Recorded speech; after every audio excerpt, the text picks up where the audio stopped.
What up, gang? Carolina Jackpot time coming at you. It is Thursday. It's June the 30th, 2022.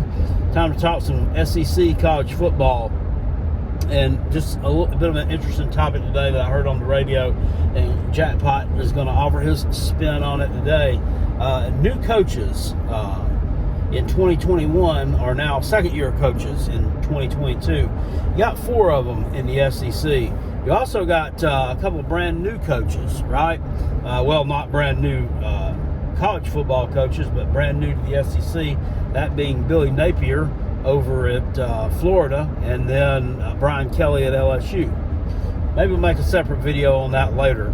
But I want to talk about the second-year head coaches that we've got in the league. What do you expect for them? What's their floor? What's their ceiling? What's going on? What's good? What are potential pitfalls? Now, I want to talk about the SEC West representative first. That'd be Bryan Harsin over at Auburn. Finished up last year, terrible season by Auburn standards. Lost to Houston in a bowl game. What they end up 6-7? I believe he ended up 6-7. This guy came this close to being let go during the offseason. Fans are not happy. Administration's not happy. And this is not what they're used to at Auburn. However, we look at Auburn's track record and their history over the years, and you can have like a 3-win season and come back and win the SEC West next year, compete for the national championship. It's true, they've done it before. And I don't know that it's exactly when that time frame before, but they've had some really, really bad years and then turned around and had some really good years. It's a hard team to figure out, but traditionally a pretty good team. Haven't been able to get over that Alabama hump in quite a few years. Can't consistently beat them. Last year, very competitive with Alabama. I was very, very shocked. I think everybody thought Alabama was going to just absolutely blow them out, and they didn't. It was, a struggle until you got there. You got in overtime. One was maybe 2 overtimes, and lost that game. Tough one there. Maybe 2022 would be looking a little bit different if they had won that game, perhaps. I don't know. Your schedule this year, I mean, you're competing in the SEC West. That's going to be tough. It always is. We look at schedules, and schedules may change considerably in the upcoming seasons. We're talking about maybe going to a 3-3-5 format, talking about maybe having 9 conference games and eliminating the divisions. And who really knows how this thing's going to go? But out of the SEC East, I mean, you draw Georgia every year. Not an easy draw. And this year you draw Mizzou. So that's a winnable game. That has to be a win for Auburn. The Georgia game, the Alabama game, those are games that you're probably not going to win. Ole Miss at this point, I really... if I had to put money on it again right now, I'd say that you probably drop that game. I'd say you probably drop the game to Arkansas. I think that Auburn is probably going to finish in the basement in the SEC West. And part of it is I just don't think Bryan Harsin's a great fit at Auburn. I just don't. Someone with no SEC ties, has coached in the, what do you call that? The Pacific Northwest area of your entire coaching career. And then you come down here. Boise State has had some success. I mean, you had success at Boise State, but to me, that was just inherent success that program's always going to do well. I mean, they could put Jackpot's fat ass in there coaching that, and I think that program's going to win 9-10 games a year. It's just a system thing. It's just a culture thing there. You didn't ruin the culture there long enough to do so. I think you may have eventually done that. if you stuck around long enough. But I just don't think Guy's a very good coach. I think he's a little bit shady on a few levels. We had the whole giving your girlfriend a job in the office at Auburn, and you're married.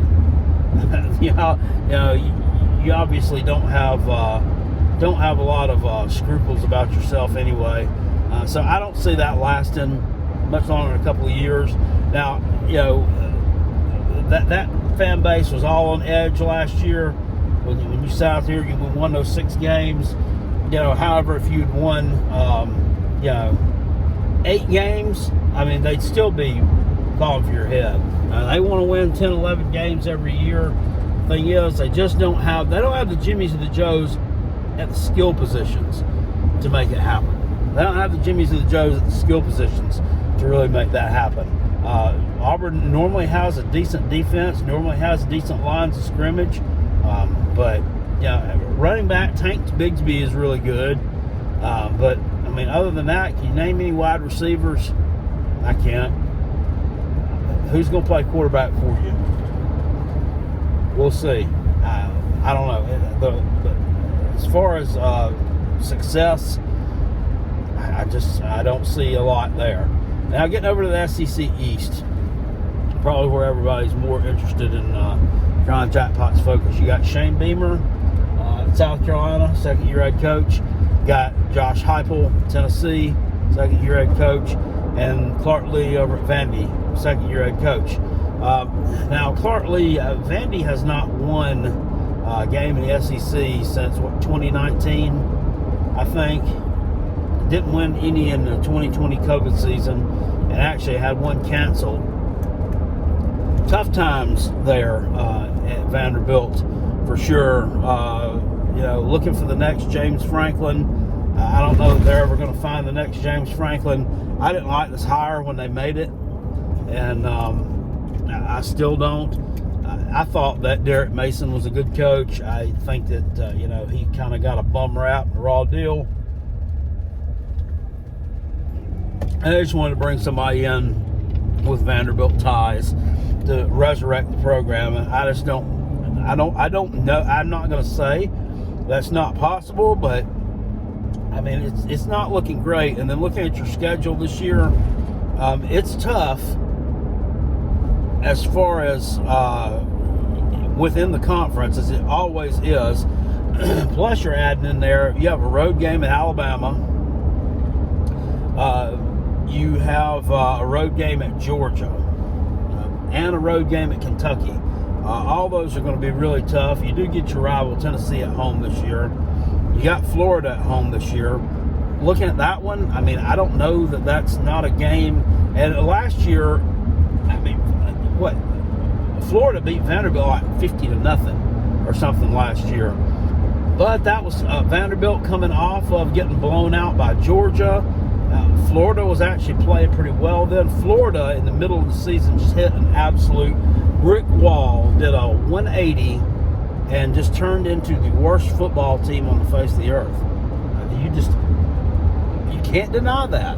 I've never seen anything quite like it. They just went to hell in a handbasket. But looking at the back half of this SEC slate, the Ole Miss game, the at Georgia game, the at Mizzou game, I don't think that you're winning any of those. Maybe, maybe the odds makers and stuff, maybe they think that, South Carolina coming into Vanderbilt, maybe they think that's one you can steal. I mean, you almost did it last year. I mean, I personally don't think it's going to happen. I think South Carolina's going to be a much better team this year. But, I mean, it's possible. And Vanderbilt's going to win an SEC game at some point. I mean, they're not going to go 5 years without winning one. So, non-conference schedule, it's a little bit weird. I just got to say, it's a little weird. You traveled to Hawaii in week 0. Long trip. And I initially thought that was probably be a loss. But, you know what? I mean, it's a game that Vanderbilt should win. Last year, you made a long road trip to Colorado State. People forget that. In like week 2. And Vanderbilt won there. when I didn't think that they would. I didn't think they'd win that game. Elon at home the next week should be a win for you. It should be. They're an FCS team. They're decent though. They're a decent FCS team. You saw what happened last year in the season opener when Vanderbilt took on FCS East Tennessee State. I mean, you did not just lose; you got blown out at home. So nothing is for sure. Can you upset Wake Forest at home? Probably not. Defensively, I don't think you've got what it takes to stop Wake Forest. I think that'll probably be a little bit of a bloodbath. And then you're on the road at NIU. NIU's not a great team. They're a MAC team. Are they? They've been a decent MAC team, though. They've been kind of in the upper half of the MAC for most of the last 10, 15 years or so. I mean, I don't know that you win that one. I mean, I think you've got to start off 2-0. You've got to beat Hawaii and Elon to get to that 2-win Las Vegas win prediction. And the rest of these games, I just don't know about. I mean, maybe you can beat NIU. Maybe they're not as good as I'm thinking. But Clark Lee, guy has inherited a tough situation. It's always tough to win at Vanderbilt. But, I mean, you knew what you were getting yourself in for, I guess. I mean, just keep recruiting the right kind of players. Vanderbilt's got to recruit well on the lines of scrimmage and to me, win well defensively. I mean, recruit well defensively and field a good defense. That, to me, is the way that Vanderbilt's going to win games. I don't think you're going to attract skill position players to Vanderbilt by the truckloads. I think you're going to have to rely on kind of smash mouth, old school football to kind of win games there. Next one, moving on down the line, one who had the most successful season, and I don't know that anyone really expected it, would have been Josh Heupel at Tennessee. I give the Tennessee man a lot of grief. I give him a lot of grief. I give him a hard time. And the reason why is, I wouldn't say I'm jealous, but I'm angry at the fact that South Carolina has pissed away more games against them in the past 10 years than I can even fathom to remember. It's just been... And South Carolina's had some decent wins against them. South Carolina's beaten them when they probably shouldn't have beaten them. But the fact of the matter is that South Carolina has lost to some really beatable Tennessee teams. And it's kind of, been a little bit of a downer on the season. Last year's game really, really made me mad. South Carolina looked totally unprepared going into Tennessee and just got absolutely boat raced. The game was over by halftime. If you left at halftime, you saw everything. You saw everything.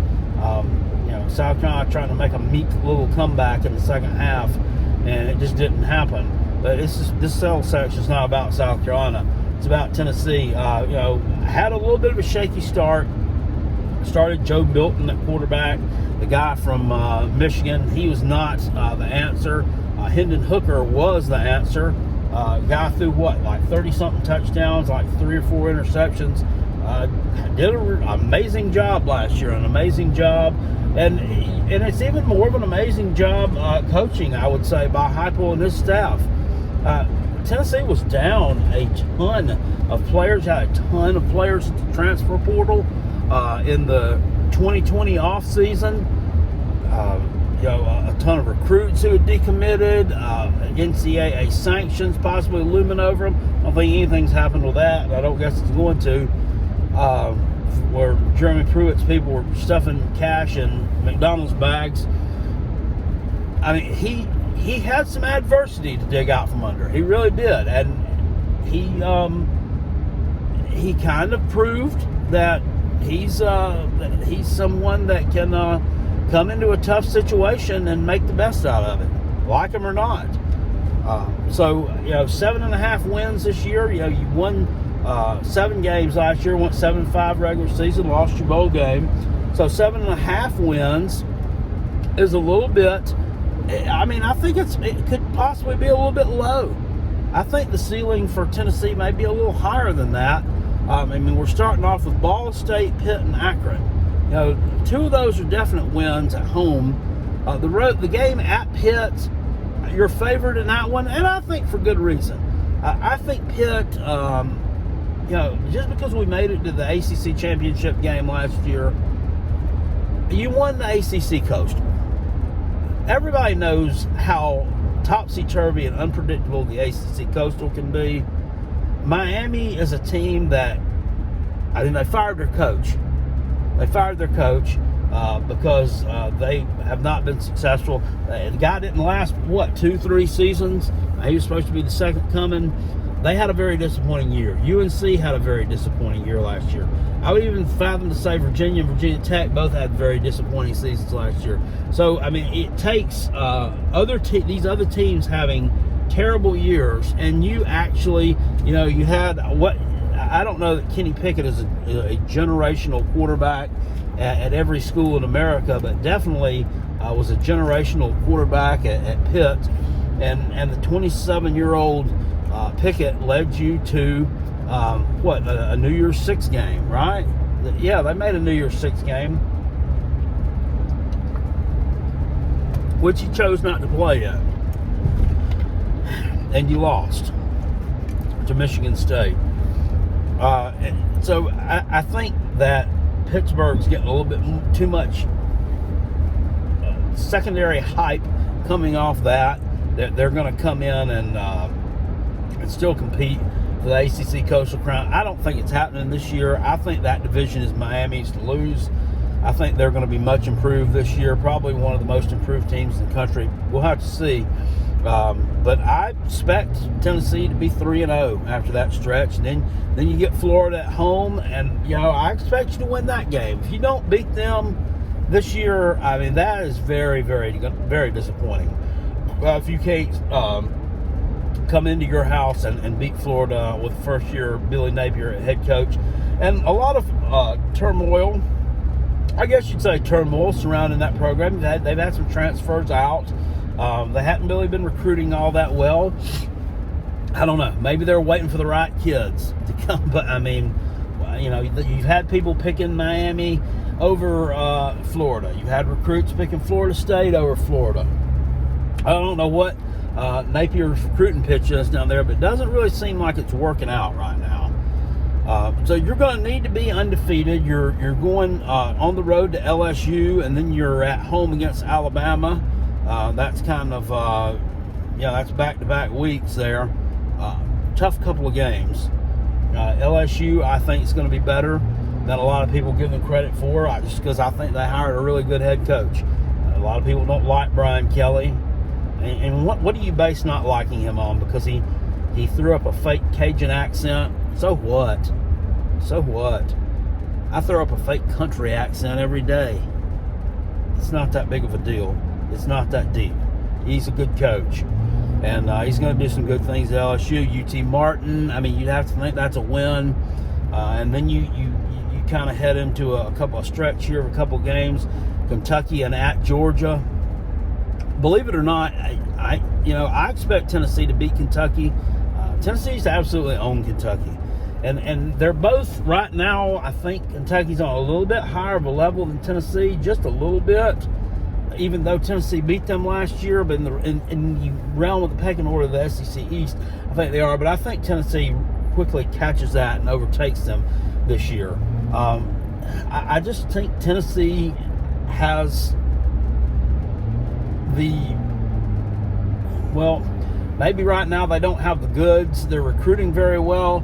They have the ability to get better players than what Kentucky does, just by virtue of name recognition, tradition. And we're going to talk about this a little bit more when we talk about the Gamecock thing here. But, I mean, they're getting better. Kentucky, I think, has gotten about as good as they're going to get. Kentucky thinks that they're going to overtake Georgia, and it's not going to happen. You're eventually going to hit that brick wall, and you're going to start falling backwards a little bit. for all that he's done at Kentucky, Mark Stoops, the one I affectionately call the human baked potato, because he looks like, if you haven't watched him on the sideline, he looks like a big old baked potato with a hat on. He is a great, I think, program manager, and I think that his staff is really good at developing the players that they're able to get. But the thing is, they are not going to get those high 4 and 5 stars that Georgia gets. It's just not happening. You don't have that pool to choose from. And until you can start landing those kind of players to come to Kentucky, you are not going to take that next step and knock Georgia off. You're just not.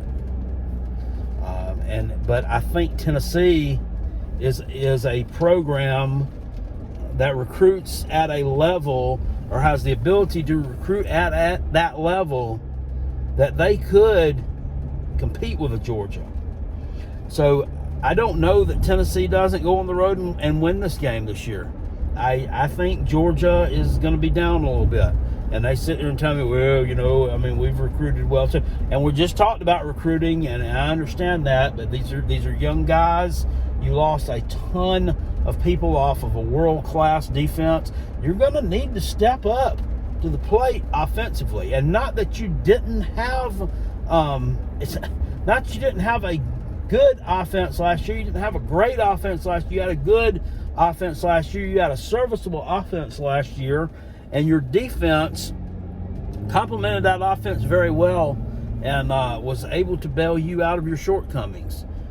Stetson Bennett, the 10th or whatever his name is, I think he's a good game manager quarterback. I think he's a smart guy. I think he's heady. I think he's a gamer, but he's not the talent, the level of he's not the level of talent of a Spencer Rattler. I'm just going to go ahead and say it. And that's not because he's plays for my Gamecocks. He's not that level of a talent. He's probably not the level. He's not the level of a talent of a Hendon Hooker. He's not the level of a talent of a Will Levis at Kentucky, or a Bryce Young at Alabama. Just not. But that defense bailed them out a lot, and I think this year they're going to have to adapt to that a little bit, and there may be a couple of bumps in the road for Georgia. They don't think they're losing a regular season game, but I'm here to tell you, it's definitely possible, and it's definitely possible they go on the road, and that Tennessee goes on the road and knocks them off. Tennessee played well last year with these teams like the Alabamas and the Georgias. They played well against them in the first half. But they didn't have the depth to keep up in the second half, especially against Alabama. It was the fourth quarter they didn't have the depth to keep up with them there. Didn't have quite enough juice in the tank against Ole Miss either, which was a really good team that they could have and should have probably beaten. Incoming mustard bottle. So I think Tennessee's got a really high ceiling, and then you go down the stretch here. We're down the stretch, that 3-game stretch against Missouri, at South Carolina, and then you're on the road at Vanderbilt. And I think Tennessee thinks that they probably can go 3-0 there. And if things pan out the way that, in my mind's eye, that they might pan out, I think you may be favored in all 3 of those games. South Carolina could have a really good season. I mean, it's possible that Missouri has a really good season. Missouri is another team that you can't count them out. You just can't count them out of anything. They're not going to bring in those players with those eye-popping stats. They really did bring in a really good wide receiver, 5-star kid, Luther Burton, out of the Kansas City area, I believe it was. It's either the St. Louis or Kansas City area, one of those metro areas on one end of the other Missouri, that chose to stay at home and play for the Mizzou Tigers. He's going to be a game changer right off the muscle. He'll be a game changer right off the muscle. So if they can get a defense together, their defense started playing better the second half of the season last year. It's possible that they string together 7 wins. It's not out of the realm of possibility. but I would think that Tennessee is definitely going to go over 7.5 wins. And I think Josh Heupel's I think they've got them headed in the right direction. I mean, are they going to be playoff or national championship contenders anytime soon? Maybe that's a little far-fetched, but I mean, it's not out of the realm of possibility. It absolutely is not. They have proven in the past. Yes, it was a long time ago. They have been through a lot, but fan base is stuck behind the team. That's one thing I'll say about Tennessee fans. They're not. They don't jump off the bandwagon. They've been there through the good times and the rough times. They're resilient. It kind of reminds me of the Gamecock fan base. They've been there through thick and thin. I think Josh Heupel's got a really high ceiling at Tennessee. Gamecocks, Shane Beamer. I go into the season, as I do all of them, with some guarded optimism, with some really guarded optimism. First of all, non-conference schedule is absolutely manageable. You've got 3 games there that if you don't win them all, you should just disband. You should just hang it up. Charlotte, South Carolina State, and Georgia State. Forget the. They beat Tennessee a few years ago, and they gave Auburn a tough time. South Carolina needs to make a statement and go out and absolutely mash them in the first game of the season. And I think we've got the goods to do it. The thing is, Shane Beamer really, really, really did good in the transfer portal this year. I'm just concerned that, my main concern is that we're going to continue recruiting like we did at number 25, number 24, number 28 nationally, and expect to get where we need to be, which is 9-10 wins a year, competing for the SEC East. Isn't that the goal? The goal is not to go to a bowl game. The goal is to compete for the SEC East championship and make it to Atlanta, and make it to the playoffs, or make it to a New Year's Six game. Should have loftier goals than what we've had. That's the first thing. The goal should start being to start beating Clemson some, start beating Texas A&M. And is this schedule this year, is it tough? Well, yeah, it's tough. But I get that every year. Well, you got a tough schedule, Jackpot. Y'all got a tough schedule. You got a tough schedule every year. You have a tough schedule every year. Now, things are going to change. I get that in a couple years with the schedule and dynamic in the conference. That it has to. But you have Texas A&M as a permanent crossover. Say what you want to about Texas A&M, that they fall apart at the end of the year. Texas A&M plays really well against South Carolina. They don't always play very well against other teams. South Carolina, conversely, plays piss poor against Texas A&M. That's one thing that carried over from the Will Muschamp era to last year, anyway, against Texas A&M. That's a tough game. You have Georgia every year. It's a tough game. You have Clemson every year. They're tough games. Tennessee's getting better. It's a tough game. Kentucky's good. It's a tough game. It's a road game. You see where I'm going with this? Everybody's getting better. Everybody's getting better. And every other year, you're going to have to play these teams on the road, which makes that even tougher. So these schedules are always going to be tough. Get used to it. I mean, and why do we keep commenting on it? Some years you're going to have that happy mix to where you get the better teams at home, and the right mix happens to where the teams that are down a little bit, maybe you end up getting them on the road, and then the teams that are really good, you're playing them at home, so that makes the schedule a little less tough. But all in all, they're always going to be extremely tough schedules to navigate. They wouldn't be so tough if you were a little better. How about that? They wouldn't be as tough if you were just a little bit better. I don't really know of any other way to put it. South Carolina's got to start beating the Missouris of the world. We have to start beating the Kentuckys of the world. You got to start beating the Tennessees of the world again. And until it's those teams right there, they're all in that money bill. You have to start beating Florida's the world. Florida's actually drugged themselves down into that conversation. You know, a couple years ago, they were at the top of the SEC East. Not so much anymore. Not so much anymore. Will they get back there? I don't know.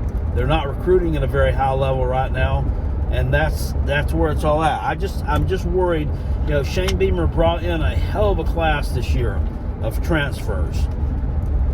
You're not going to be able to do that every year, and you can't. It has to be a good mix. To me, it's got to be like an 85-15 mix. You know, like an 85-15 ground beef, 85-15 mix. 85% high school recruits, people that you develop, maybe 15% transfer portals, or 80-20. Let's say 80-20 ground chuck. You got to be ground chuck on your mixture of high school and transfer portal. You got to do it. The thing is, you got to develop them. You've got to get some kids in there that we can develop, some high caliber players. You got to get some top 300s in there. I don't want to just say, well, we got the transfer portal we can lean on, and we can fill in all these holes. You're not going to be able to do that all the time.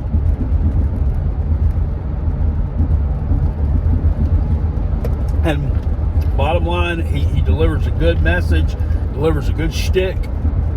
He's a nice, likable coach, but we've got to start pulling in some of these players. We got to start recruiting at a higher level, and I know he's doing all he can do right now. There's still a couple more big commitments out there, I feel like, but right now we're in the 30s in recruiting, and yeah, it's June.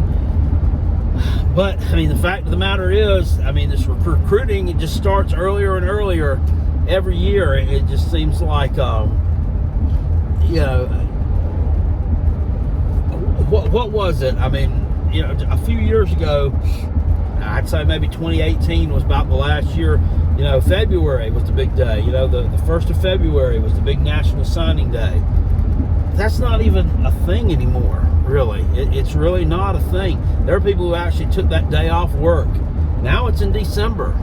It's in December because half these guys are on college campuses in January. So the recruiting process is just starting earlier and earlier and earlier. The commitment process is starting earlier and earlier and earlier.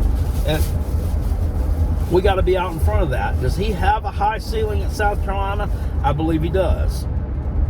Is he going to reach that high ceiling? It remains to be seen. It remains to be seen. It all lies in the recruiting. Every bit of it lies in the recruiting and bringing in the right position coaches. Looking at last year, we finished up 6-6. You could make the argument there, though, that let's say those Auburn and Florida games that you're favored to lose, say you'd lost those, you'd have been 4-8. And then, you were a clipboard Jesus away from losing to Vanderbilt. You'd have been 3-9. And that was right where Vegas pegs you to be, 3-9. Then, what would we be looking at right now then? Would Spencer Rattler be in Columbia right now? I guarantee you he wouldn't be. I guarantee you he wouldn't be.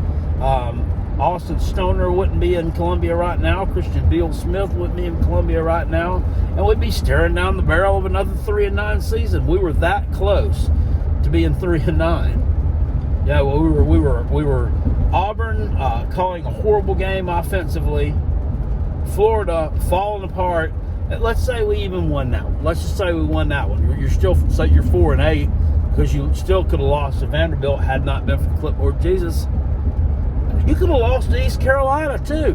Hell, we could have been 2-10. We were not that far off from being a horrible football team.